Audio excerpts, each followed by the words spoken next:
Hi, I'm Mary McCord from Missoula City County Health Department at the Tobacco Control Program. And today I'd like to talk to you about something that a lot of Missoulians don't know about, and that is the dangers of chewed tobacco. February 13th through the 19th is Through with Chew Week, and the Great American Spit Out is actually Thursday, February 17th. What is spit tobacco exactly? There are two forms of spit tobacco. One is chewing tobacco, and it is usually sold as leaf tobacco, packaged in a pouch or a plug in a brick form. Users keep chewing tobacco in their mouth for several hours. The more popular spit tobacco form is moist snuff. And it is a powdered tobacco, meaning it has a lot more tobacco nicotine additive. It is sold in cans, and it's most popular because it is swiftly absorbed into the bloodstream. What makes spit tobacco so addictive? Well, first of all, nicotine, which is one of the most powerfully addictive drugs known. Then it also is addictive because users will start with a low nicotine, sweet tasting brand that's very palatable to them, and then they will gradually work their way into using the high nicotine products such as Skoal, Kodiak, or Copenhagen. One of the things that most people don't realize is that a pinch of moist tobacco held in the mouth for 30 minutes delivers as much nicotine as smoking 3 to 4 cigarettes. And those are the popular brands that we're talking about. So if a person is using one of the more popular brands like Copenhagen or Skoal, they are going to have a higher nicotine dependence. They're going to increase the duration of their use. They're going to increase the intensity of their use, and they're going to increase the frequency of their use. Spit tobacco users who use higher nicotine products are more likely to report more nicotine withdrawal symptoms and continued use because of difficulty quitting. So often, like cigarette smokers, spit tobacco users will attempt to quit, and what they'll experience, because their product has such a high level of nicotine in them, that they will have pretty severe withdrawals, and then they will get discouraged to attempt to quit because they've experienced the withdrawal symptoms in the past. So is spit tobacco a safe alternative to cigarettes? Absolutely not. 80 cigarettes is about 4 packs of cigarettes. 1 can of snuff is 4 packs of cigarettes. So if a person is using a can a day, that means that they are a 4-pack a cigarette user of nicotine. If they're using a half a can a day, that's a 2-pack a day habit.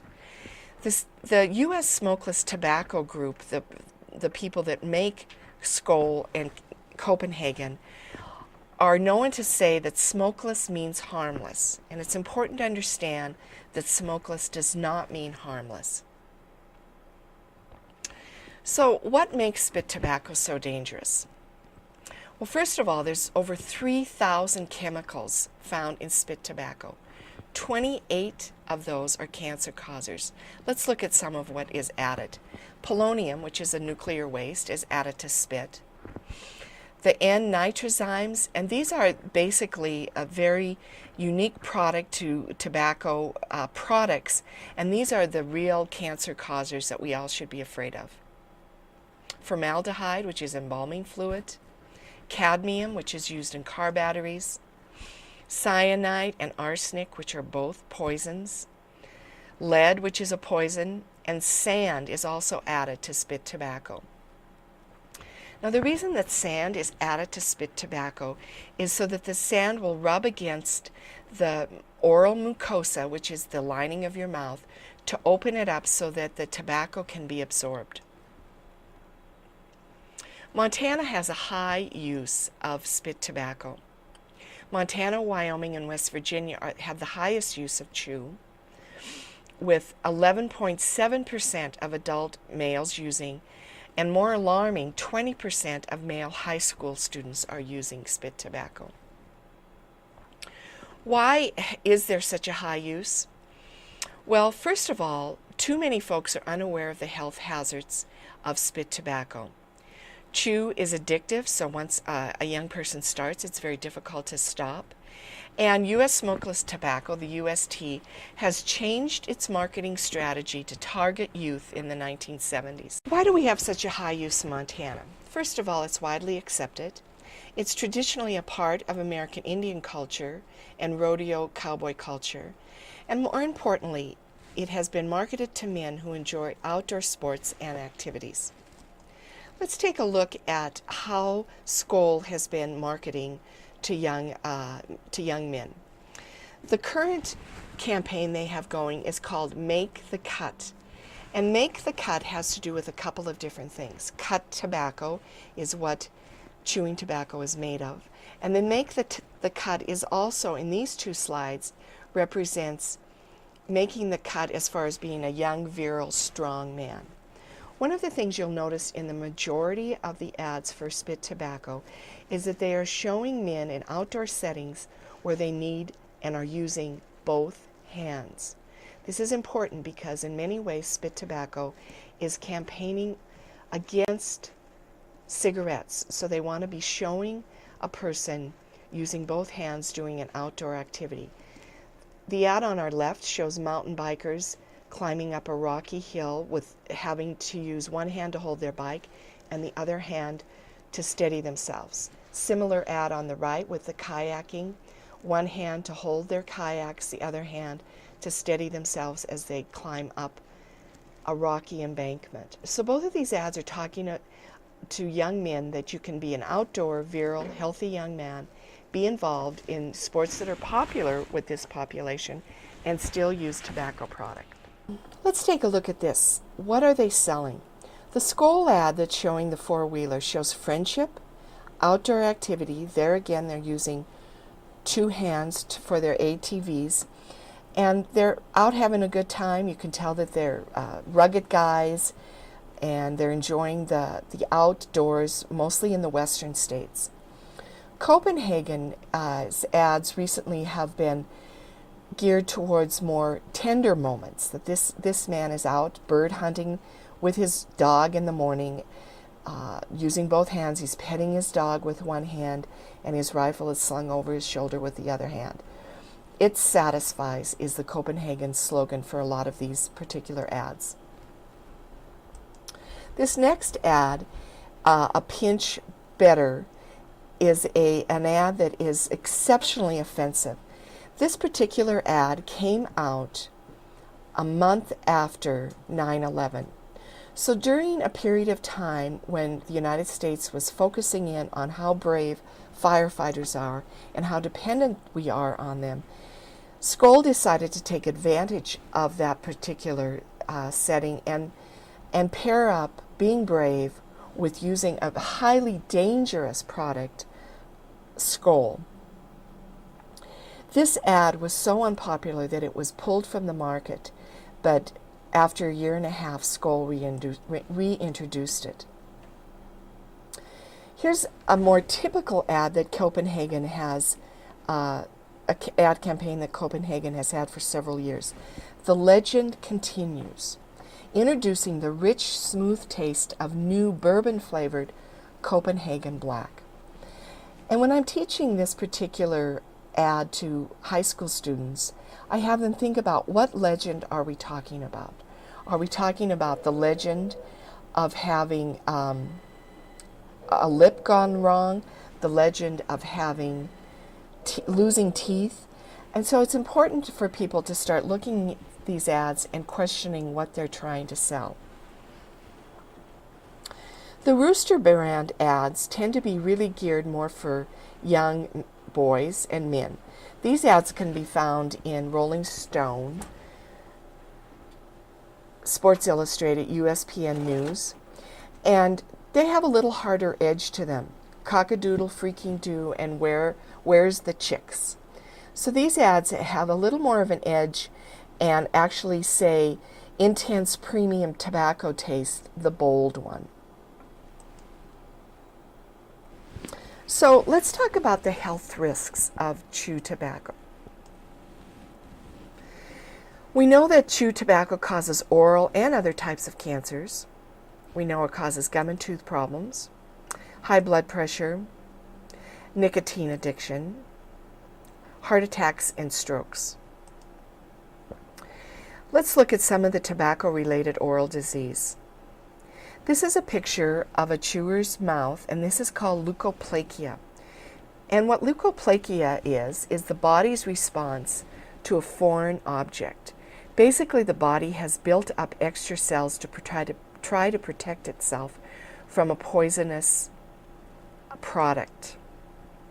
In this picture, you can see that not only is there leukoplakia down right where the person uses their chew, down right at the base of the teeth, you can see some white leathering mucus, oral mucosa, and then you can also see that the gum has receded from the roots of the teeth. A little more close-up of that. Often, people who use chew tobacco end up losing several teeth during the course of their addiction. This particular user, you can see a whole wide band of leukoplakia.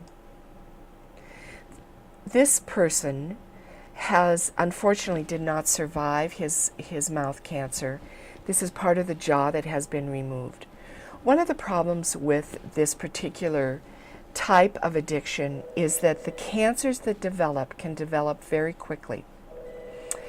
And 30,000 cancers are diagnosed caused from tobacco use, mouth cancers, and only 50% of those people that are diagnosed will live 5 years. This is a tongue cancer that is developed on a chew user, and this person has lost his lower lip completely, and you can see has very few teeth left. So what can you do to help yourself if indeed you are a chew user? On a monthly basis, you should look and feel for lumps in your face and your neck. You should check your lips and your gums. Are they red, or are there white patches or sores that bleed? Are there signs of irritation, tenderness, burning, or a sore that won't heal? Look carefully at where you place tobacco. Is there any rough area in that part of your mouth or change of color? Check the roof of your mouth, the floor of your mouth, and your tongue for bumps, discoloration, sores, or swelling. If you see any of this, no matter what your age, please see a dentist or a doctor right away. Do you want to quit the use of chewed tobacco? If you do, here are some of the ways that you can go about doing it. You can make a plan. You can list the reasons for quitting. You can ask for support from family and friends. You need to talk with a health provider to help quit tobacco, and you can call the Montana Tobacco Quit line, which is 1-866-485-7848. You need to set a quit date. You need to learn about possible withdrawal symptoms and how to cope with them. You need to reward yourself. Even if you are chew-free for a week, be sure you reward yourself. And don't consider relapse the end of your quit attempt. It sometimes can take 6 to 8 attempts to quit a tobacco habit. So let's talk a little bit about the Montana Tobacco Quit line. It's a free service for folks living in Montana. It's a toll-free number that you can receive information, counseling sessions, and if you're eligible, a free nicotine patch. It's simple. You call 1-866-485-7848. And what we know about quitting a nicotine habit, if you combine using the patch and counseling, you double your chances. That's right, you double your chances of quitting.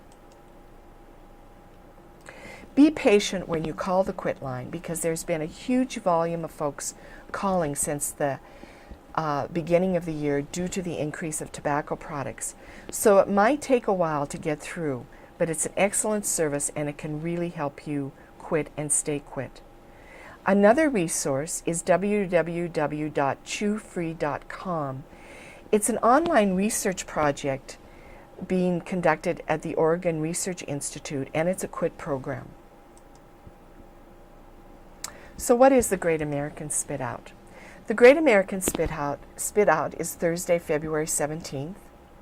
It's a national program similar to the Great American Smokeout. And it's a day for chewers to take control of their lives and quit. So let's get smart in Montana. Let's get smart about chew tobacco. If you have a loved one that chews, please consider helping them take advantage of the Great American Spit Out on February 17th and put their habit to bed for this year. I'd like to give special thanks to the Wyoming Through with Chew program. The majority of the materials used for this program were produced by the Wyoming program. And a special thanks to Dr. John Ebert from the Mayo Clinic, who does nicotine research and provided us with the majority of the oral health pictures. This program was developed by a grant from the Centers for Disease Control and the Montana Department of Public Health and Human Services.